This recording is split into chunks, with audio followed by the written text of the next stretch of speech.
Swastiastu, perkenalkan nama saya Niputu Dana Kaniasarani dengan 21059511116 dari kelas D. Dan pada hari ini atau pada kesempatan ini saya akan mempresentasikan mengenai materi pertumbuhan sel, bakteri, dan pola pertumbuhan bakteri dengan dosen pengampu Profesor Dr. Hewan Inengah Kertabisum MSI dari mata kuliah bakteriologi dan mikrobiologi. Jadi apa aja sih yang kita akan bahas pada presentasi atau pada video kita kali ini? Jadi yang pertama kita akan membahas definisi atau apa sih itu bakteri. Yang kedua yaitu pertumbuhan bakteri. Yang ketiga yaitu faktor-faktor yang mempengaruhi pertumbuhan bakteri. Dan yang keempat itu fase pertumbuhan bakteri. Jadi kita lanjut aja dengan hal pertama yang kita akan bahas yaitu definisi atau apa sih itu bakteri. Nah, kalau misalnya kita menonton video ini pasti berpikir apa sih itu bakteri, kenapa sih kita membahas bakteri? Jadi bakteri itu adalah kelompok mikroorganisme yang bersel satu yang diklasifikasikan pada tingkat domain bersama dengan domain archaea. Dan bakteri ini juga digolongkan sebagai prokariota. Nah, ini ada klasifikasi dari bakteri, itu terdiri dari kapsul, ribosom, dinding sel, flagella, lili, glycocalyx, dan juga kromosom. Seperti yang sudah ada gambar yang sudah tertera di video ini. Selanjutnya, kita akan membahas pertumbuhan bakteri. Nah, pertumbuhan bakteri itu merupakan proses perubahan bentuk yang semulanya kecil kemudian menjadi besar, dan pertumbuhan itu menyangkut pertumbuhan volume dari individu itu sendiri. Dan pertumbuhan merupakan proses bertambahnya ukuran atau substansi atau massa zat suatu organisme. Misalnya kita makro ini dikatakan tumbuh ketika bertambah tinggi, bertambah besar, atau juga bertambah berat. Selanjutnya kita akan membahas mengenai reproduksi bakteri atau pembelahan biner.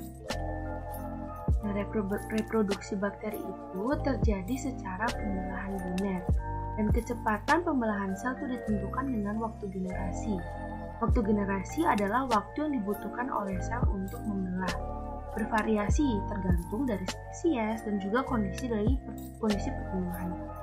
Pembelahan biner ini terjadi pada bakteri adalah pembelahan biner melintang. Nah, apa sih itu pembelahan biner? Jadi secara umum bakteri melakukan pembiakan dengan cara yang dikenal sebagai pembiakan aseksual atau vegetatif dan berlangsung cepat. Bakteri ini melakukan pembiakan dengan cara pembelahan diri atau divisio.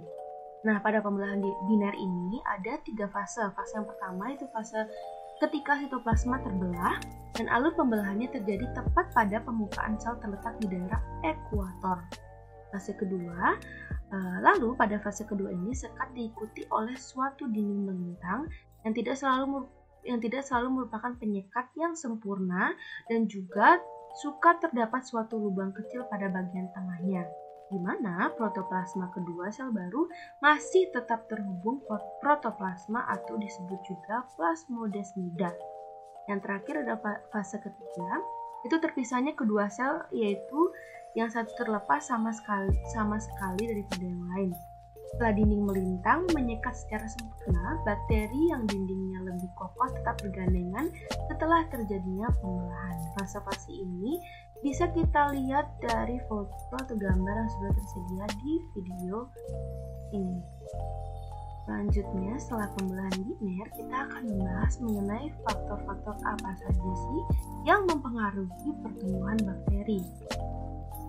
Nah, di sini ada 2 faktor yang mempengaruhi pertumbuhan bakteri, yaitu ada nutrisi dan juga faktor eksternal. Nah, faktor nutrisi ini terdiri dari air, karbon, dan juga mineral. Sedangkan eksternal itu terdiri dari suhu, tekanan osmosis, pH, dan juga kadar oksigen.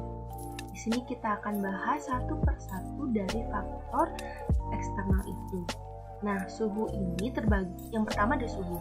Jadi suhu ini terdiri dari 3.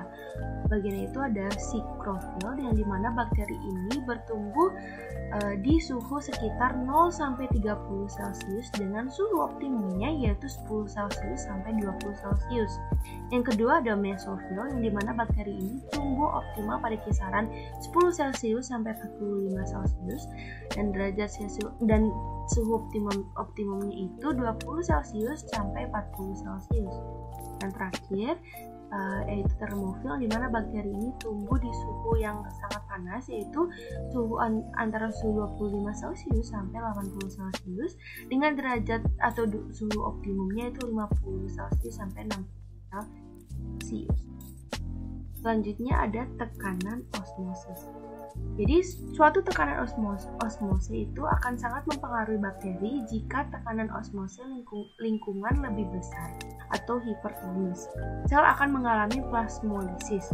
Sebaliknya, jika tekanan osmose lingkungan yang hipotonis itu sebaliknya akan menyebabkan sel membengkak dan juga dapat mengakibatkan rusaknya sel. Oleh karena itu, dalam mempertahankan hidupnya, sel bakteri harus berada pada tingkat tekanan osmose yang sesuai, walaupun sel bakteri memiliki daya adaptasi perbedaan tekan osmose dengan lingkungannya. Nah, itu tidak boleh terlalu besar. Selanjutnya, setelah kita membahas suhu, kita membahas tekanan osmosis, selanjutnya kita akan membahas mengenai pH. Pada umumnya, bakteri itu mempunyai suatu pH optimum, yaitu antara 7,2 sampai 7,6. pH ini juga sama seperti suhu dibagi menjadi 3. Yang pertama itu acidophilic, yaitu tumbuh baik pada pH 2 sampai 5.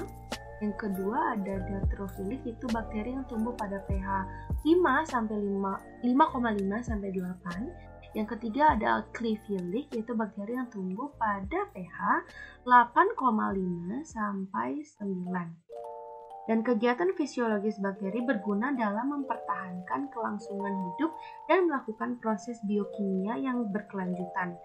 Bakteri tumbuh pada pH mendekati netral, pH 6,5 sampai 7,5. Pada pH di bawah 5,0 dan di atas 8,0, bakteri tidak dapat tumbuh dengan baik, kecuali bakteri asam asetat, misalnya Acetobacter subbosidans yang mampu tumbuh pada pH rendah dan bakteri Fibro sp yang dapat tumbuh pada pH tinggi atau basah. Selanjutnya, kita akan membahas mengenai kadar oksigen atau faktor eksternal yang terakhir. Kadar oksigen ini yaitu mikroorganisme yang memiliki karakteristik sendiri-sendiri di dalam kebutuhannya akan oksigen. Mikroorganisme dalam hal ini digolongkan menjadi ada 4, yaitu aerobik, anaerob fakultatif, dan juga mikroaerofilik. Nah, aerobik ini yang pertama kita akan menjelaskan mengenai aerobik. Jadi aerobik itu hanya dapat tumbuh apabila ada oksigen bebas. Yang kedua, anaerob itu bakteri hanya dapat tumbuh apabila tidak ada oksigen bebas. Jadi sebaliknya dengan aerobik. Yang ketiga itu ada anaerob fakultatif, yaitu dapat tumbuh baik dengan atau tanpa oksigen bebas. Yang keempat itu mikroaerofilik, yaitu dapat tumbuh apabila ada oksigen dalam jumlah.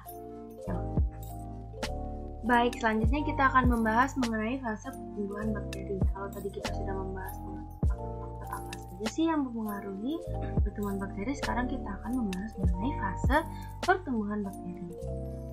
Nah, fase pertumbuhan bakteri ini seperti gambar yang sudah tersedia, itu ada 4 fase. Yang pertama itu ada fase lag. Yang kedua ada fase logaritmis atau eksponensial. Yang ketiga ada fase stasioner. Yang keempat ada fase autolisis atau juga kematian. Nah, kita akan bahas dari fase pertama.